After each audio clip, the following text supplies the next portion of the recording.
Welcome to Fridays for Fundraising. In the next 5 minutes, you're going to learn one step you can take before you leave the office today that can move fundraising forward for your small nonprofit. Hi, I'm Kelly, founder of From Scratch Fundraising, where we help nonprofit leaders raise more dough without burning anything. Every Friday, I'm here to serve up one bite-sized fundraising assignment that you can tackle in about an hour. Think of it as your weekly recipe for sustainable fundraising success. No overwhelm, just actionable steps that actually move the needle. This month, we're launching our year-end campaigns. If you are just tuning in and you don't have your year-end campaign ready to go, I encourage you to go back to our October 3rd episode and start there. Listen to each episode from there so that you're following along in building up your year-end campaign. This week, we're doing some final checks. You've got your year-end fundraising strategy mixed, prepped, baked, and ready to go. But before you take that delicious treat to your donors, take a moment to check those little details that can make or break your efforts. These final touches might seem small and nitpicky, but they're the difference between a perfect batch and a flop. So here are 10 detail-oriented tips that are very easily overlooked. First thing, test every link. A broken link is like forgetting the baking soda in your cookies. No matter how good the recipe is, it's going to mess up your results. Double check every link on your donation page, in your emails, and your social media posts. People can't donate if the link doesn't work. Number 2, proofread one last time. Just like missing a key ingredient, a typo can throw off the final taste. Get fresh eyes on your copy or use an online tool to ensure it's polished. Thing 3, check image file sizes. Large images can slow down your website or the loading of an email. Just like adding too much flour makes the dough too dense. Make sure to compress your images so that they load quickly without sacrificing quality. Number 4, mobile optimization. These days, your campaign absolutely must look great on phones. If your donation page isn't mobile friendly, it's going to mean you're going to miss out on potential donors. So make sure everything looks really nice on a small screen. Also, if there's any way you can make sure Apple Pay or Google Pay is available, your conversion rate will go up so much. I personally rarely want to pull out my credit card for anything.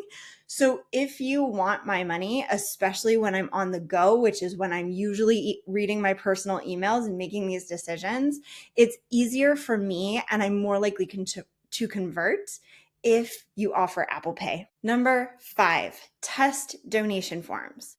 Go through your donation process like a donor. Test the form on different browsers, on different devices, and ensure it's smooth from start to finish, like a well-mixed batter.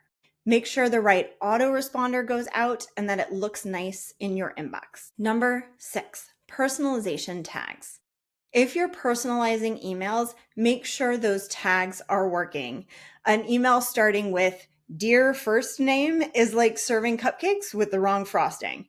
People will probably forgive you if it's tasty enough, but it's not a good look. Number 7, email subject line preview. That little preview text in your email inbox is like the baking cookie aroma coming from the oven. It draws people in. So make sure the first few lines are compelling, or if your email marketing tool allows you to customize that preview text, don't forget to do that. Number 8, have a backup plan. I have no good baking puns here. Just have a contingency plan in case something goes wrong with your website or your donation processor. Make sure someone on your staff is reachable if something goes wrong, especially on the biggest giving days of the year. Giving Tuesday, and then I tend to think December 27th through December 31st. Tech glitches happen, so be ready and be reachable and be checking your website on a regular basis to make sure a donor doesn't catch something before you do. Number 9, donation receipts.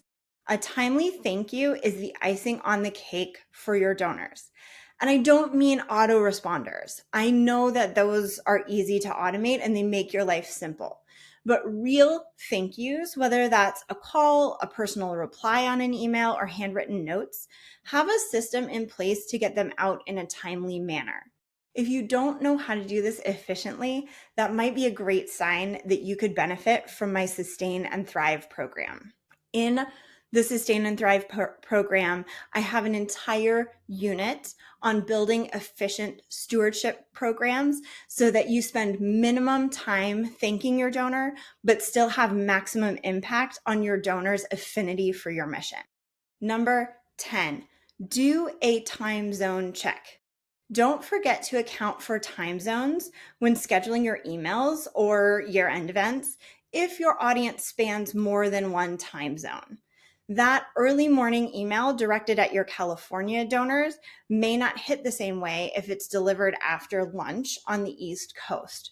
So if you have a nonprofit that is national or international in scope, think about how you're going to send those emails. MailChimp has a cool feature called Time Warp, where you can schedule your emails to send at a specific time and it sends it at that time in that time zone. It's an awesome tool. But many other tools do not have that. And I don't think you should switch to MailChimp just for the Time Warp feature. The integrated email features in donor CRMs are significantly more useful because you can integrate the segmentation. So if you're using those email tools in your CRM, they likely can't send relative to time zone. So just think about where your audiences are and what time will be most impactful in the most places. If you're a local nonprofit, of course, you don't have to worry about that. These fine-tuned details will help ensure your year-end campaign bakes up just right. You've done the hard work of mixing up all the ingredients. Now, with a little extra attention to these final touches, your fundraising efforts will be a recipe for success. Want the templates and tools to make this even easier? Head over to fromscratchfundraising.com/year-end to grab this month's free resource, a year-end campaign planner. I've already done the heavy lifting. You just need to customize it for your organization. Today's assignment will be so much easier for you if you hop over there and grab the template to get you started. If you are loving these weekly assignments and want the complete recipe for fundraising success, consider joining our Sustain and Thrive program.